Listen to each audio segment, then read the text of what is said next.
نحمده ونستعينه ونستغفره ونؤمن به ونتوكل عليه ونعوذ بالله من شرور أنفسنا ومن سيئات أعمالنا من يهده الله فلا مضل له ومن يضلله فلا هادي له ونشهد أن لا إله إلا الله وحده لا شريك له ونشهد أن سيدنا ومولانا محمدا عبده ورسوله صلى الله تعالى على خير خلقه محمد وعلى آله وأصحابه ومن تبعهم بإحسان إلى يوم القيامة أما بعد فأعوذ بالله من الشيطان الرجيم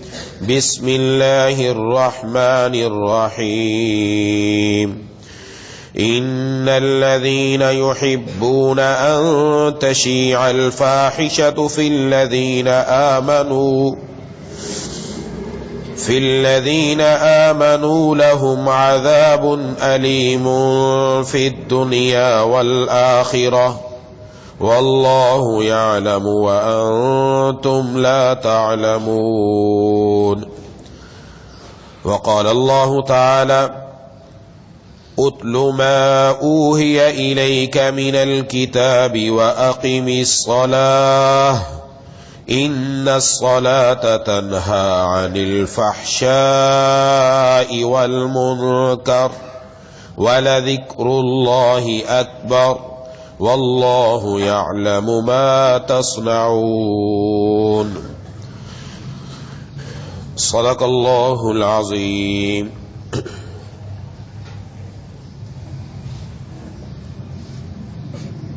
میرے دوستوں اور ساتھی،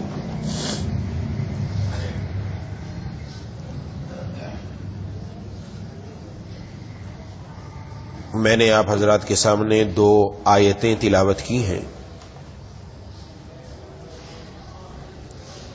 ایک سورہ نور کی آیت اور ایک سورۃ العنکبوت کی.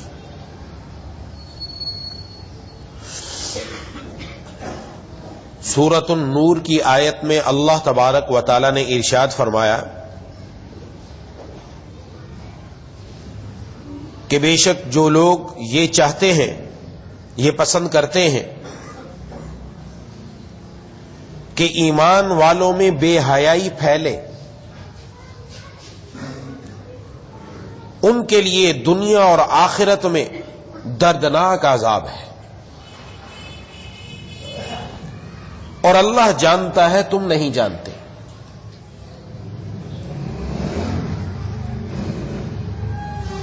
اس آیت میں اللہ تبارک و تعالی نے معاشرے کے اندر بے حیائی اور فحاشی پھیلانے والوں کے لیے دردناک عذاب کی سزا بتلائی. دوسری آیت جو میں نے تلاوت کی، اس میں ارشاد فرمایا محبوب کبریا خاتم الانبیاء صلی اللہ علیہ وسلم سے، اتل ما اوحی الیک من الکتاب، آپ کی طرف جو کتاب نازل کی گئی، جو وحی کی گئی، اس کی آپ تلاوت کیجئے اور نماز قائم کیجئے. بے شک نماز بے حیائی اور بری بات سے روکتی ہے، اور اللہ کی یاد سب سے بڑی ہے، اللہ کا ذکر سب سے بڑا ہے، اور اللہ باخبر ہے جو تم کرتے ہو. اس آیت کے اندر دنیا میں پاکیزہ ماحول بنانے کے لیے اللہ تبارک و تعالی نے ہماری رہنمائی فرمائی ہے.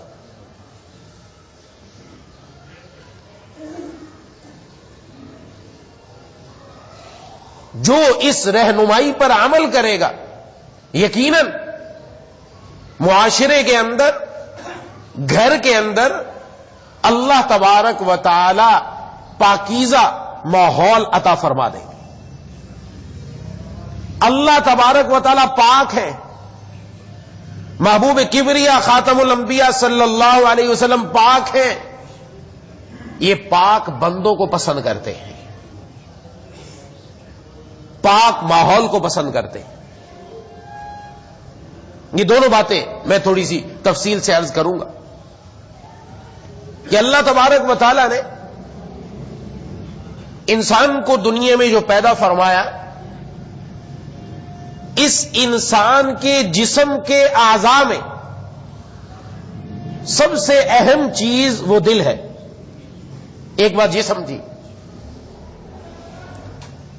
اور انسان کی زندگی میں 3 دور آتے ہیں, 3 زمانے آتے ہیں, ایک بچپن, ایک جوانی اور ایک بڑھاپا. ان زمانوں میں سب سے اہم زمانہ اور اہم دور جوانی کا دور ہے.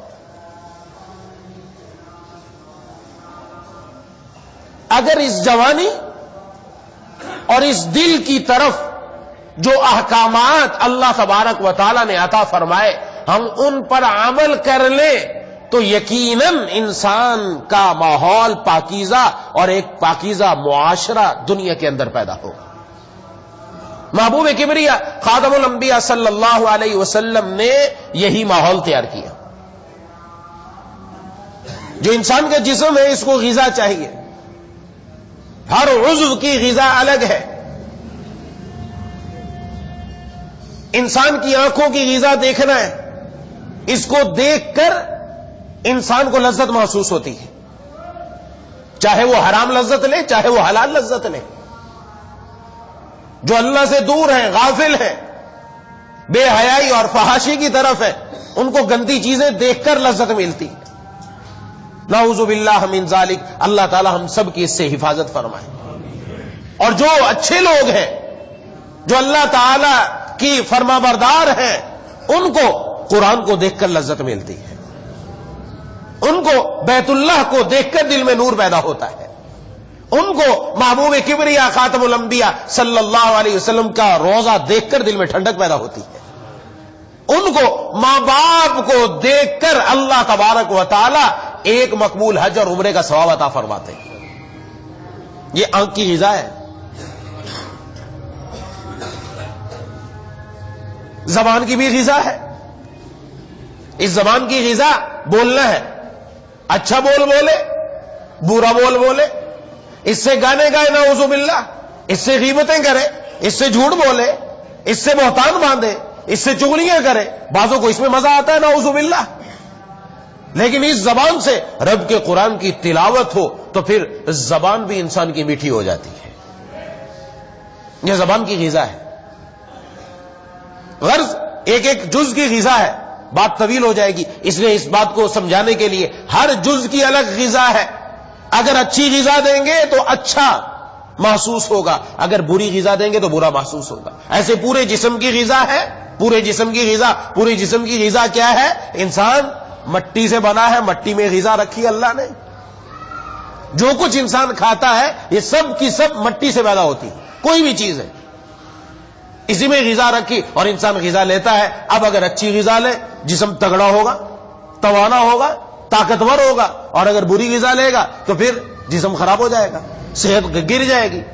اگر اچھی غذا کھاتا ہے, تازہ روٹی کھاتا ہے اور تازہ سالن کھاتا ہے, اچھا پھل کھاتا ہے, گلا سڑا پھل نہیں کھاتا, جسم اچھا رہے گا. اور اگر گلا سڑا پھل کھا لیا, کوئی ایسی چیز کھا لی جو جسم کے لیے نقصان دہ ہے, جیسے گٹکا ہے, مین پوڑی ہے, جو نقصان دہ چیزیں ہیں, انسان کا جسم ختم ہونا شروع ہو جاتا ہے نعوذ باللہ. اور اللہ تعالیٰ محفوظ رکھے, اس سے کینسر تک بیماری چلی جاتی ہے, خراب ہو رہا ہے.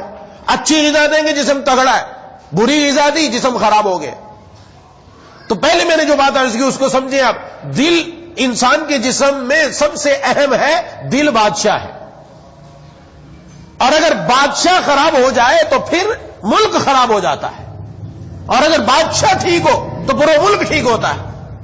اس دل کی اہمیت کو سمجھے کہ معمولی چیز نہیں ہے.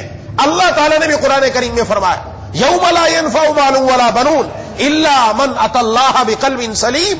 یہ قیامت کا دن وہ دن ہے جس دن نہ تمہاری اولاد کام آنی ہے نہ تمہاری مال کام آنا ہے. یہی دو چیزیں جو انسان کی زندگی میں کام آتی ہیں. خدا نہ خواستہ برا وقت آ جائے، مال کے ذریعے انسان اپنے آپ کو اس تکلیف سے، اس پریشانی سے دور کرتا ہے، اپنی اولاد کے ذریعے اس تکلیف سے دور ہوتا ہے، اس پریشانی سے نکلتا ہے. لیکن اللہ کا اعلان ہے قیامت کے دن نہ تمہاری اولاد تمہارے کام آئے گی، نہ تمہارے بیٹے تمہارے کام آئیں گے، نہ تمہارا مال تمہارے کام آئے گا. ہاں، جو اس دن قلب سلیم لے کر آیا وہی اس دن کامیاب و کامران ہوگا.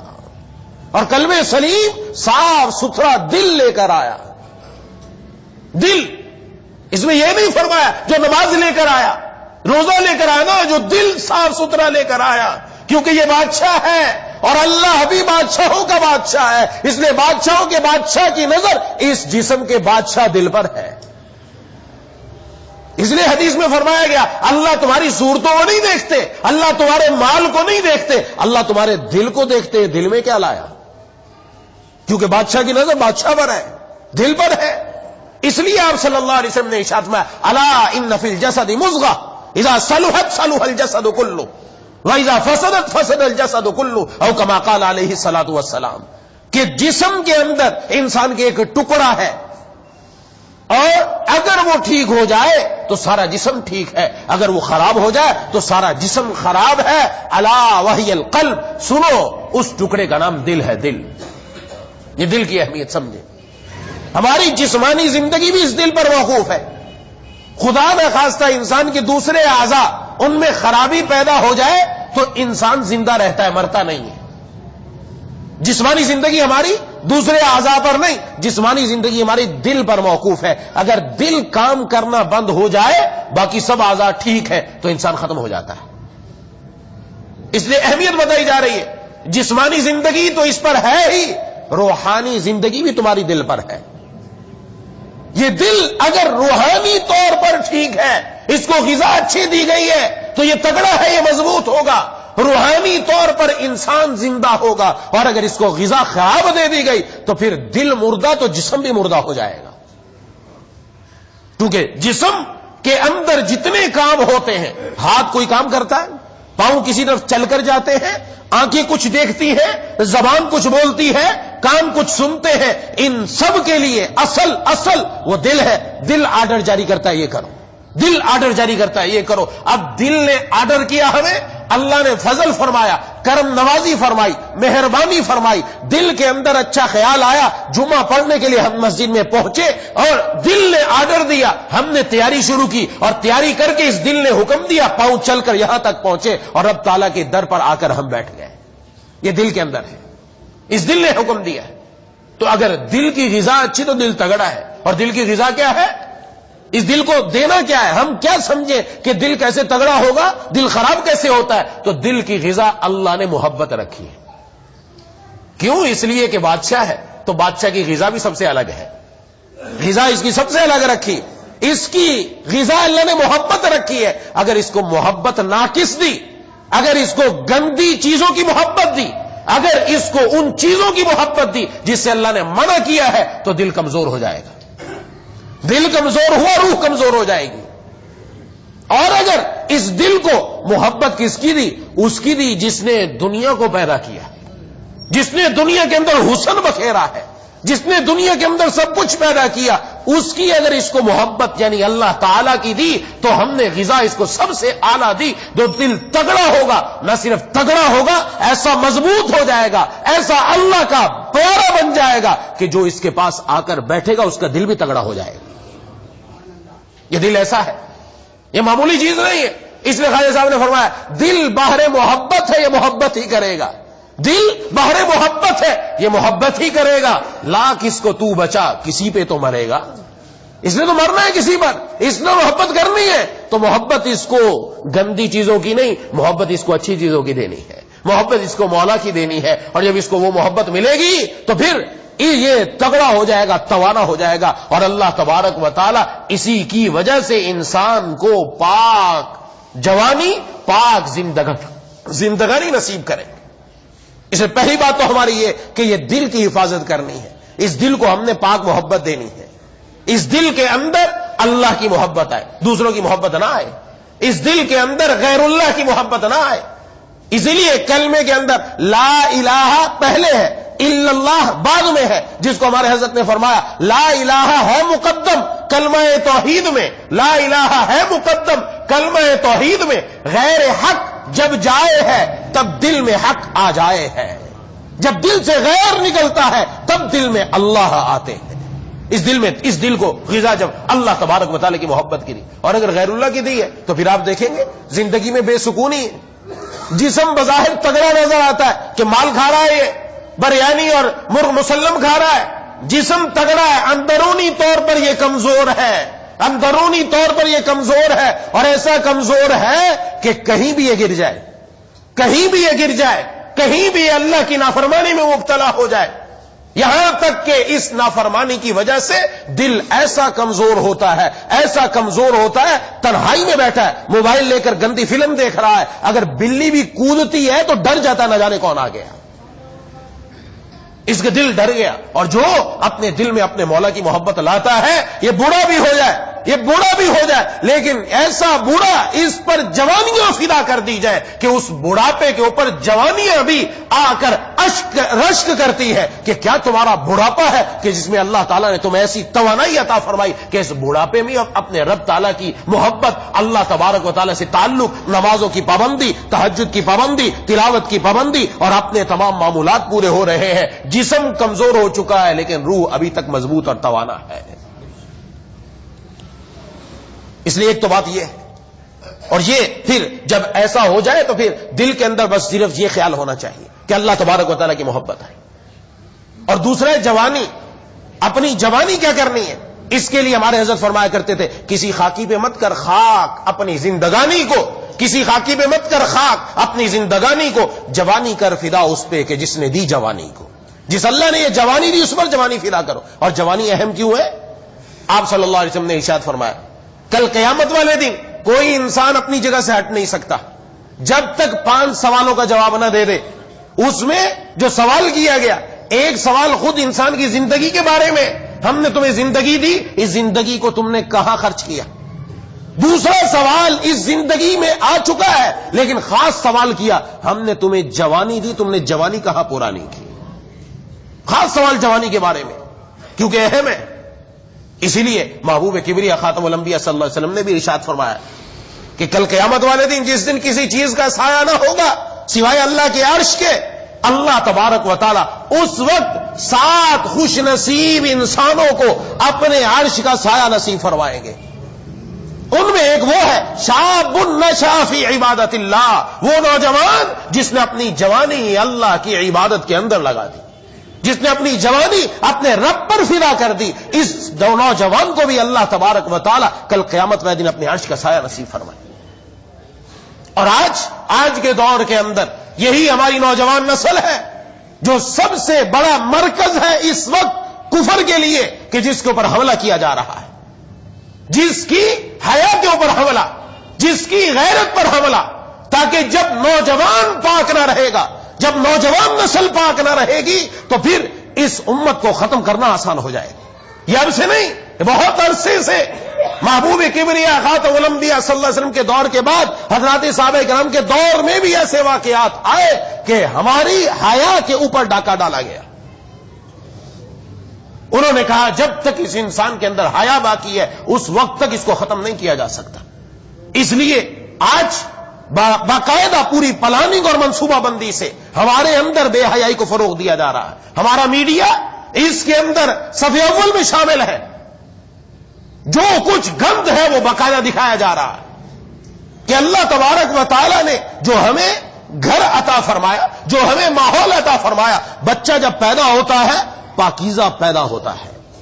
رب نے کیا انتظام کیا، ماں کے پیٹ کے اندر بھی اللہ تبارک و تعالی نے اس کی حفاظت کی کہ جب بچہ پیدا ہوتا ہے دیکھا ہوگا اس کی ناف کے اوپر ایک نال لگی ہوئی ہوتی ہے، اس نال کو کاٹا جاتا ہے، اس نال کے ذریعے اللہ تعالیٰ اس بچے کی غذا کا ماں کے پیٹ میں انتظام کرتے ہیں. یہ انتظام کیوں کیا؟ منہ کے ذریعے بھی انتظام ہو سکتا تھا، لیکن نہیں، چونکہ وہاں پر ہر طرف گندگی تھی۔ اللہ تبارک و تعالیٰ نے، میرے مرشد رحمہ اللہ فرمایا کرتے تھے، شیخ العربی والعجم عارف باللہ مجدد زمانہ حضرت اقدس حضرت مولانا شاہ حکیم محمد اختر صاحب نور اللہ مرکزہ، کہ اللہ کو پتا تھا یہ دنیا میں آئے گا تو اس زبان سے اس نے میرا نام لینا ہے، اس زبان سے اس نے میرا نام لینا ہے، اس لیے ربا نے اس کے ماں کے پیٹ میں بھی اس کی زبان کو پاک رکھا کہ دنیا میں آئے گا اس زبان سے میرا قرآن پڑھے گا، اس زبان سے میرا نام لے گا۔ ورنہ تو علامہ رومی رحمہ اللہ فرماتے اگر اس زبان کو 1,00,000 مرتبہ مشک سے دھویا جائے، گلاب کی خوشبو سے دھویا جائے، تب جا کر اجازت ملتی کہ اس زبان سے تم اللہ کا نام لو۔ اس رب نے اس کو کتنا پاک بنایا، اس کا ذہن پاک، اس کی خواہشات پاک، اس کے جذبات پاک، اور گھر میں جو ماحول دیا، ماں باپ نے ماحول دیا، اس ماحول کے اندر اس کے جذبات ناپاک ہو گئے۔ گھر میں ماحول کیا دیا؟ یہ اللہ نے 2 آنکھیں دی ہیں، ہمارے اندر ریکارڈنگ ہوتی ہے، یہ جوانی میں کیسے آ کر پتہ چلے گا؟ یہ ریکارڈنگ ہو رہی ہے، 2 کیمرے اللہ نے دیے، کیمرے کے ذریعے دنیا میں ریکارڈنگ ہوتی ہے، ایک بات، دوسرا یہ مائک کے ذریعے ریکارڈنگ ہو رہی ہے، مائک کے ذریعے تو 2 کان دیے، یہ مائک ہے، ان کے ذریعے دماغ کے اندر بات جا کر ریکارڈ ہوتی ہے۔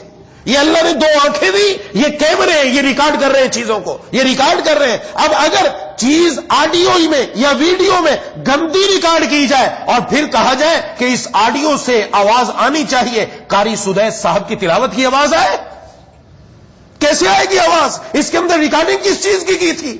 اس آڈیو میں بھرا ہم نے کیا تھا؟ اس ویڈیو میں ریکارڈ کیا تھا؟ ہم نے ان بچوں کو گند دکھایا، ہم نے ان کے ہاتھ میں موبائل دیا، انہوں نے اپنی آنکھ جو کیمرہ تھا اس کے ذریعے گندی چیزیں اپنے اندر ریکارڈ کر لی۔ یہ پاک بچہ تھا، یہ پاک، اللہ نے اس کو خواہشات دی تھی، اس کے جذبات پاک تھے، لیکن اس کی آنکھوں کے ذریعے جو ریکارڈنگ ہوئی وہ ناپاک ریکارڈنگ ہوئی، اس کے کانوں نے جو سنا وہ ناپاک سنا۔ جب اندر دماغ میں ناپاکی بھر گئی، اب اس سے ہم کس چیز کی توقع رکھیں گے یہ پاک کام کرے گا؟ ہم یہ توقع رکھیں اب اس کی زبان سے قرآن کی تلاوت نکلے، ہم یہ توقع رکھیں اب یہ اپنے ماں باپ کا فرما بردار ہوگا؟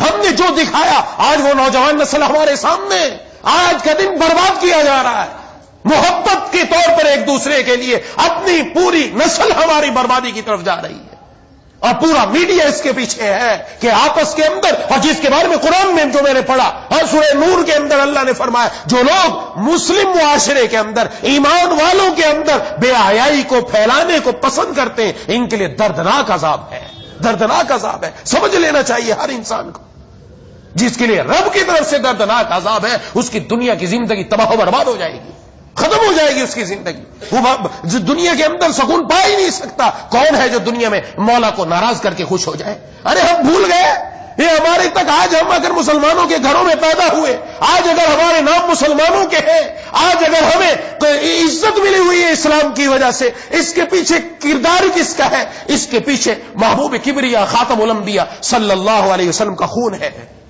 بھول گئے ہم ان کو؟ کسی ماں بہن بہو بیٹی کے ساتھ جا کر گندی حرکت کرنے سے پہلے سوچ تو لیتا۔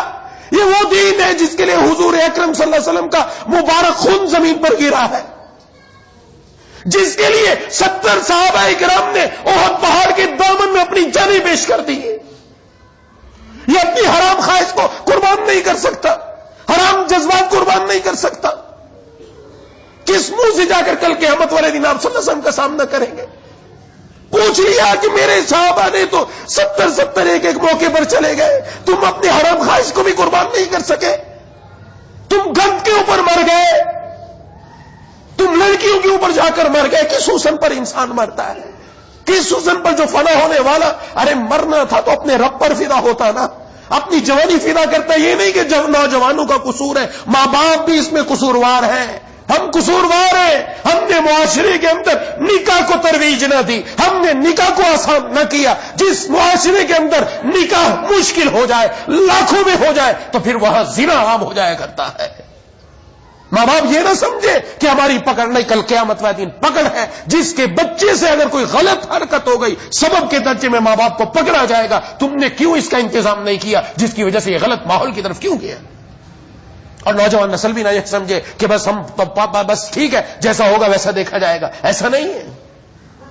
نوجوان کو بھی دیکھنا، اپنے اوپر قابو رکھے، حضرت حسن بصری رحمت اللہ علیہ کے دور میں 60 ڈاکو تھے، غل مچایا ہوا تھا انہوں نے پورے علاقے کے اندر، کہیں پکڑ میں نہیں آتے. مختصراً عرض کر رہا ہوں، حضرت حسن بصری رحمت اللہ علیہ ایک دن صبح تہجد فجر کی نماز کے لیے نکلے تو وہ 7 ڈاکو باہر موجود تھے، حضرت حسن بصری رحمۃ اللہ کے انتظار کر رہے تھے.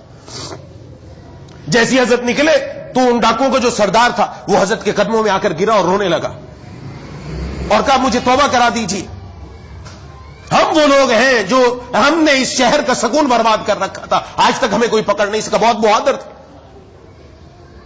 اور حضرت کے ہاتھ پر توبہ کی، رونے لگا. پوچھا کیا بات ہے؟ کہا کہ چند دن پہلے 2-4 دن پہلے ایک جگہ ڈاکہ ڈالنے گیا تو میں ننگے پاؤں تھا، جہاں پر میں گیا تو میرے پاؤں کے نیچے ایک آگ کا انگارہ آ گیا جس سے میرا پاؤں نیچے سے جل گیا.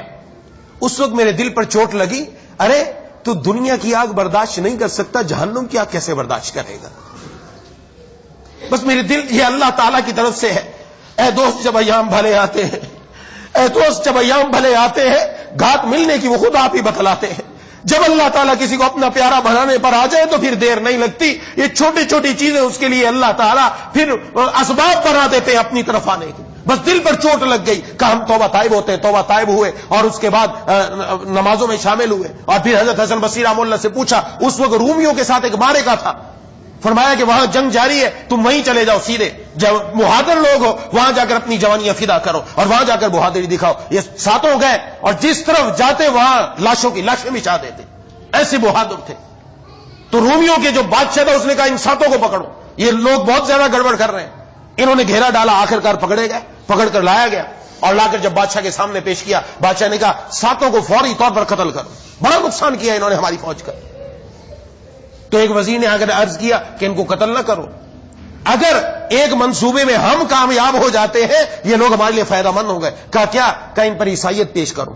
یہ عیسائی ہو گئے تو کل یہ مسلمانوں کی طرف سے لڑ رہے تھے، آج ہماری طرف سے لڑیں گے اور ہمارے لیے فتوحات ہوں گی. ایک ایک کو بلایا، عیسائیت پیش کی. لیکن جس کے دل میں جب مولا آ جاتا ہے، جس کے دل میں جب اللہ آ جاتا ہے تو پھر اس کی حالت اور کیفیت یہ ہے کہ وہ اپنی جان تو دے دیتا ہے لیکن اپنے رب تعالیٰ اور اپنے ایمان اور حضور صلی اللہ علیہ وسلم کی محبت پر سودا نہیں کرتا. لیکن آج سودے ہو رہے ہیں، آج سودے بازی دنیا میں ہو رہی ہے. آج بھی دنیا میں یہی کیا جا رہا ہے. عیسائی بناؤ، یہودی بناؤ، قادیانی بناؤ، ان کو آغا خانی بناؤ، ان کو مختلف فرقوں میں بانٹ دو، ان کو یہ بنا کر اللہ سے دور کر دو، یہ کفر کی طرف چلے جاؤ، نعوذ باللہ. تو کسی نے قبول نہ کیا. ایک بڑا کڑاہا، بہت بڑا، جس کے اندر تیل کو گرم کیا گیا، اور تیل جب گرم ہو انسان اس کے اندر گرے تو اس کی کیا کیفیت ہوگی. کہا ایک ایک کو اس میں ڈالیں گے. کہا ڈالتے رہو.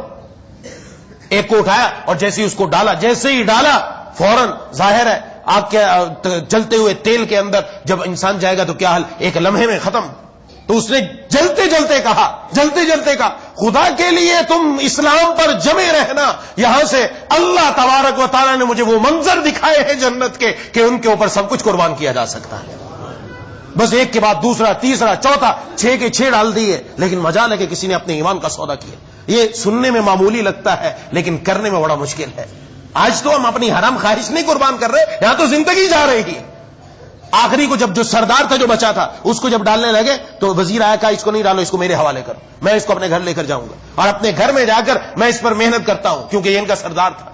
لے گیا گھر میں اور اپنی نوجوان بیٹی کو حوالے کر دیا کہ تو نے اس کو کھانا دینا ہے، تو نے اس کے ساتھ تنہائی کرنی ہے، اگر یہ تیرے ساتھ زنا بھی کرے تو کرنے دینا، لیکن اس کو عیسائیت پر لے کر آؤ، اگر تو نے کر لیا تو کامیاب ہے. لیکن یہ اللہ کے بندے کے دل میں ایمان ایسا کہ وہ کھانا لاتی رہی، مسلسل، کئی لمبا واقعہ آتی رہی، لیکن مجال ہے کہ نظر بھی اٹھا کر دیکھ لیا.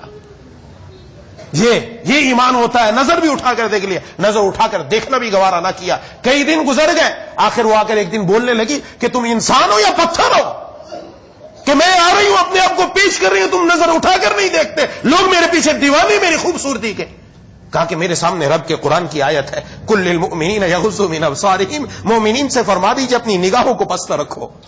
میں اپنی نگاہ کیسے اٹھا سکتا ہوں؟ موقع سب ہے، دل اور چاہت اور خواہشات کے نہیں ہوتی، اور جوان کے دل کے اندر، اور خاص طور پر جب بہادری میں آگے ہو. لیکن روکا اپنے آپ کو.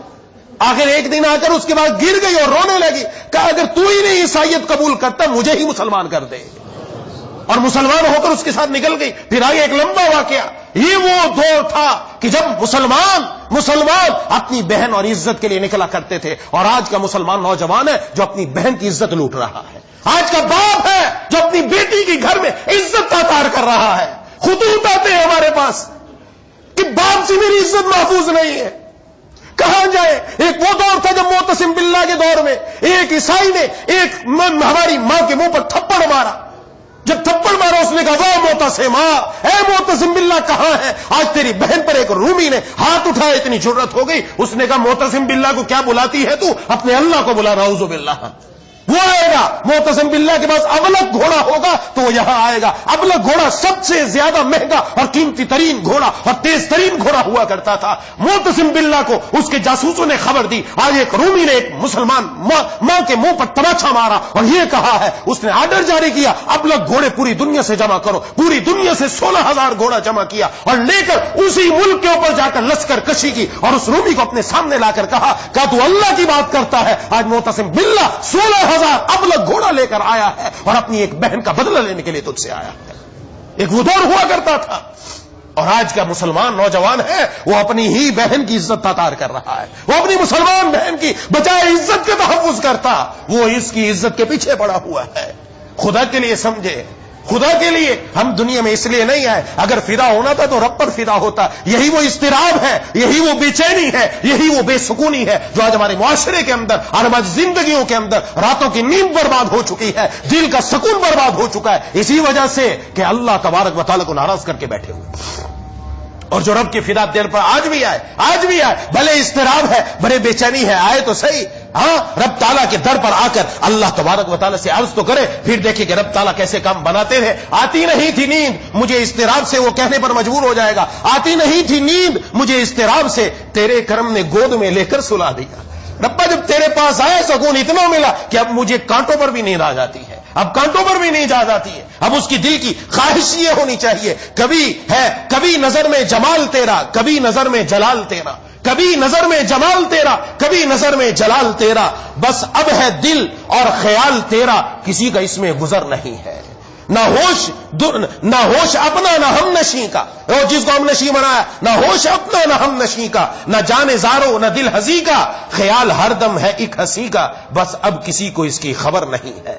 یہ جب آ جائے دل میں تو پھر انسان رب تعالیٰ پر فدا ہوتا ہے۔ اس لیے موقع ہے میری دوستو، یہ ہماری زندگی اللہ نے اس لیے نہیں دی کہ ہم ان دنیا کے کھلونوں کے اوپر اپنے آپ کو فدا کرتے، دنیا کی مٹیوں پر مر جائے، اپنے آپ کو فدا کرنا ہے خالق دل پر، اللہ تعالیٰ پر، اس پر فدا کرو۔ اگر حسن کا عاشق ہے تو پھر جس نے دنیا میں حسن بکھیرا، جس نے دنیا میں تمام لیلاؤں کو حسن دیا، وہ خود کتنا حسین ہوگا، اس کے اوپر اپنی جان فدا کرے، اس پر اپنی جان فدا کرے۔ باقی اب وہ اصل چیز رہ گئی کہ اب پاکیزہ ماحول کیسے آئے، جو میں نے سورہ عنکبوت کی آیت پڑھی ہے، انشاءاللہ رات میں اسی پر بات کروں گا۔ دعا ہے کہ اللہ تبارک و تعالی مجھے اور آپ کو ان باتوں پر عمل کرنے کی توفیق عطا فرمائے۔ وآخر دعوانا ان الحمدللہ رب العالمین۔ الحمدللہ رب العالمین الرحمن الرحیم مالک یوم الدین ایاک نعبد وایاک نستعین اهدنا الصراط المستقیم صراط الذین انعمت علیہم غیر المغضوب علیہم ولا الضالین اللهم صل علی سیدنا مولانا محمد وعلى آل سیدنا مولانا محمد وبارک وسلم۔